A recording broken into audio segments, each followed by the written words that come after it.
शैलेंद्र इनको तो मैं पांडे। जानता हूँ। अब एक मेरे मित्र अखिलेश वर्मा वो कह रहे हैं कि एक ही हॉस्पिटल में दो बच्चों का जन्म होता है, एक ही समय पर, एक ही दिन में। उन दोनों का भाग्य कैसे अलग हो जाता है, उन दोनों की कुंडली कैसे अलग हो जाती देखिए है क्या कि मात्र कुंडली तो वैसे एक ही बनेगी दोनों की, इस समय बनाई कुंडली तो एक बन जाएगी, लेकिन हमारे कर्मों का फल है। जी। मेरे माँ बाप जो है, जो मेरे माँ बाप चुने मैंने, जब मैं रैंडमली पैदा हुआ, दूसरा अलग से रैंडमली पैदा हुआ, जी। तो सब कुछ बदल गया। समय तो वो रहा, लेकिन जो जो गहरी बातें हैं वो सब बदल गई। तो ज्योतिष में हम ऐसा नहीं देखते, हम 3 जन्म का देखते हैं जी। प्रारब्ध में 5 जन्म, वर्तमान और आगामी, तीनों से मिला के देखते हैं। ऐसा नहीं कि समय से हो, समय तो हमारा है ही कुंडली बनाने के लिए, लेकिन उसको गहरे में जानने के लिए हमको बहुत गहरे में जाना पड़ता है। तो इसलिए कुंडली जो है अलग हो जाती है। तो अगर मैं बोलूं कि 5 साल के बाद अजय साहब आप कहाँ देखते हैं अपने आप को, तो क्या उत्तर रहा होगा इसका? मुझे पता नहीं मैं कहाँ हूँगा, लेकिन मैं जहाँ भी होऊंगा बड़ा मस्त होऊंगा। जहां भी आप होंगे बड़े मस्त होंगे। लोग आपको क्यों याद रखें अजय साहब? लोग ज्योतिष को क्यों याद रखें? इसलिए याद रखें कि ज्योतिष में मैंने कुछ कंट्रीब्यूट किया है, मैंने एक नई दिशा दी है। कोई मैं नहीं देता, कोई और देता, ये बस प्रभु ने मुझे मौका दिया। अगर मैं ये काम नहीं करता तो कोई और करता जी। तो क्योंकि जो जिस चीज का जिस भी विचार का समय आ जाता है, वो विचार तो मतलब स्पष्ट हो ही जाता है, प्रकट हो जाता है, वो व्यवहार में आ जाता है। तो ऊपर वाले ने मुझे चुना, मैं भाग्यशाली हूँ, इतना ही कह सकता हूँ। लेकिन जो भी मैं करूँ, जब तक मैं रहूंगा, मुझे नहीं मालूम कब तक रहूंगा, ना मैं इसकी प्लान कर रहा, लेकिन मैं रहूंगा तो मैं कुछ कर रहा हूँ, मस्त ही रहूंगा। बहुत बेहतरीन। अब ना बहुत से लोग अक्सर ये कहते हैं, अगर मैं उन्हें बोलूं कि मैं एस्ट्रोलॉजी में बिलीव करता हूं या मैं अपनी कुंडली दिखाने जा रहा हूं, तो लोग बोलते हैं क्या बातें करते हो, पढ़े लिखे हो गए, इन चीजों में विश्वास करते हो, मेहनत करो। तो क्या वास्तव में एस्ट्रोलॉजी में विश्वास करना, ज्योतिष में विश्वास करना अनपढ़ लोगों का काम है, या जिनके अंदर कम ज्ञान है वो लोग? देखो एक बात बताऊं, सब कुछ फिक्स है। अच्छा। If you look back, everything is fixed. आप 28 साल के हैं, पीछे मुड़ के देखिए, आपको हर कुछ फिक्स मालूम पड़ेगा। जो आप फिक्स करना चाहते थे उस तरह सब कुछ फिक्स नहीं हुआ जी। इतना फिक्स है, बस आपको कहीं सौभाग्य प्राप्त हो जाता है कि आप उसको फिक्स कर देते हो, वरना होना तो वैसे ही है जी। बस you could be part of that. और मेरा सेकंड लास्ट क्वेश्चन ये है कि अगर ईश्वर की कृपा हो जाए तो क्या कुंडली और किस्मत बदल जाती है साहब?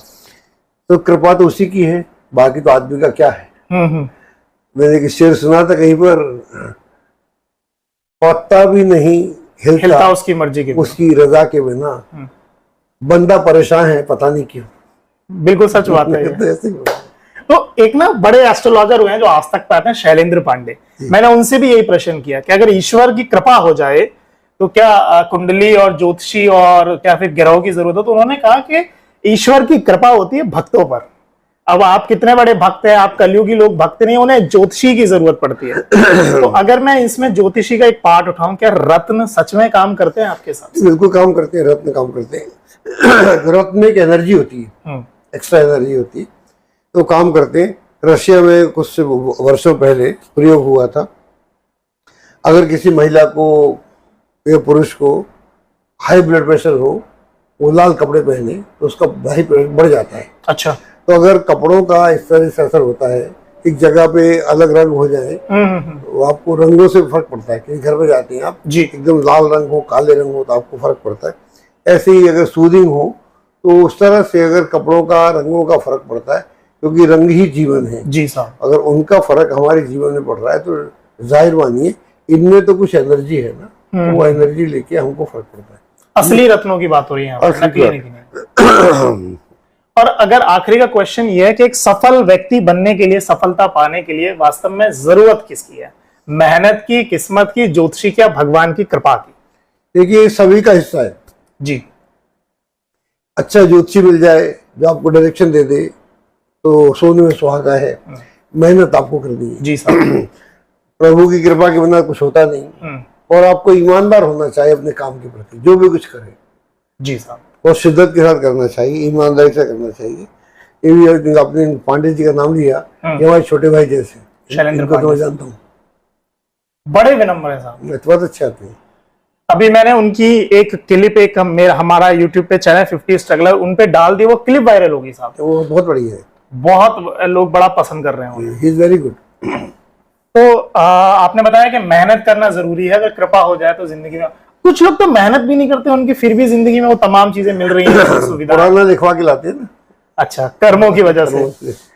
चलिए, बहुत बहुत शुक्रिया। अगर आप अंबानी के घर पैदा हो जाए जी साहब, बहुत सारी काम तो ऐसी हो जाती है।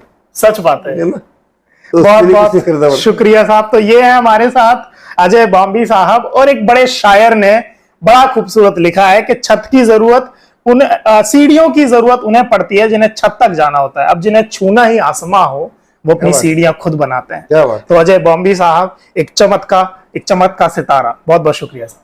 नमस्कार।